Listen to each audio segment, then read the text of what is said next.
लोकशाही राऊंडअपच्या सुरुवातीला महत्त्वाची मोठी बातमी आपण पाहणार आहोत। पालिका निवडणूक तोंडावर असतानाच ठाण्यामध्ये शिवसेनेत मोठं नाराजी नाट्य रंगल्याचं आता पाहायला मिळतं आहे। कारण माजी महापौर मीनाक्षी शिंदे यांनी आपल्या पदाचा राजीनामा दिलाय।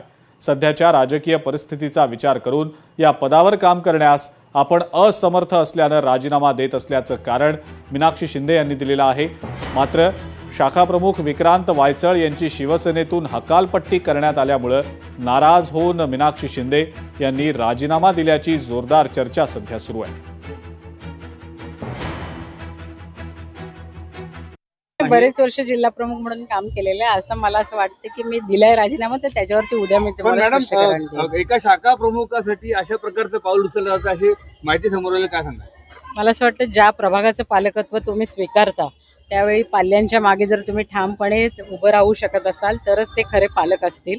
आणि माझी भूमिका मी स्पष्ट केलेली आहे आणि ज्यावेळी मला त्या गोष्टीवर चर्चा करायची असेल त्यावेळी मग बोलेल त्या विषयावर।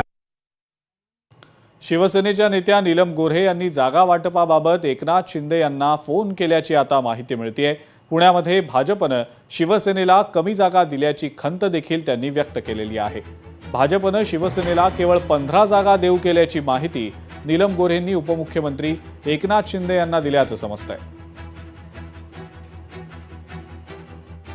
ही यादी जी आहे, जी आम्ही 25 पर्यंत 30 पर्यंत आमची अपेक्षा आहे, तर ती यादी जी आहे ती आता फडणवीस साहेबांच्याकडे आणि माननीय शिंदे साहेबांच्या याच्यामध्ये कोर्टामध्ये प्रलंबित आहे। अजूनही काही युती व्हावी असाच आमचा सकारात्मक प्रयत्न आहे।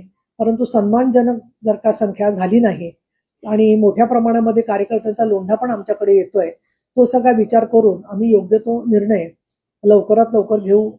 हा सगळा निर्णय जो आहे तो माननीय एकनाथजी शिंदे यांच्याच निर्णयानुसार होणार आहे। पालिका निवडणुकांच्या अनुषंगानं काँग्रेसनं आता आपली भूमिका स्पष्ट केलेली असून स्वबळावर निवडणूक लढवण्याचा एक अत्यंत मोठा निर्णय घेतलेला आहे। आगामी पालिका निवडणूक मुंबईमध्ये खास करून काँग्रेस 227 जागांवर स्वबळावर आपले उमेदवार उभे करणार आहे, अशी माहिती काँग्रेस प्रदेशाध्यक्ष हर्षवर्धन सपकाळ यांनी दिलेली आहे। मुंबईमध्ये काही सहकारी पक्ष, समविचारी पक्ष आपल्या सोबत येतात का याची चाचपणी काँग्रेसकडून करण्यात आलेली होती। मात्र आत्ताची जी माहिती मिळते त्यानुसार काँग्रेस मुंबईमध्ये 227 जागांवर आपले उमेदवार उभे करणार असल्याचं समजतंय।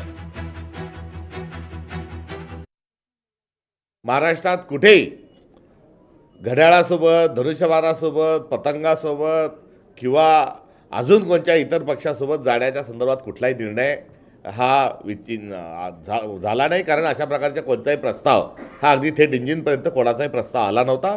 त्यामुळे आम्ही स्वबळावरही काही ठिकाणी जात आहोत, काही ठिकाणी आम्ही अलायन्सच्या सोबत देखील जात आहोत आणि एखाद दुसऱ्या ठिकाणी कदाचित गावातल्या सर्व असणाऱ्या संस्कृतीच्या अनुषंगानं एखाद्या ठिकाणी जी शहर विकास आघाडी आहे ती आघाडी देखील ही होऊ शकते। मोठे पक्ष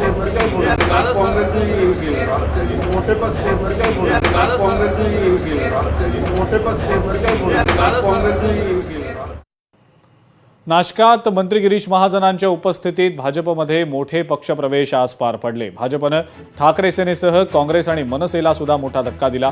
विनायक पांडे, यतीन वाघ यांनी भाजपात प्रवेश केला, तर मनसेचे दिनकर पाटील आणि काँग्रेसचे शाहू खैरे यांनी सुद्धा भाजपात प्रवेश केला। भाजपच्या आमदार देवयानी फरांदे यांनी नाराजी व्यक्त केल्यानंतर सुद्धा या नेत्यांचे पक्षप्रवेश भाजपमधले पार पडले।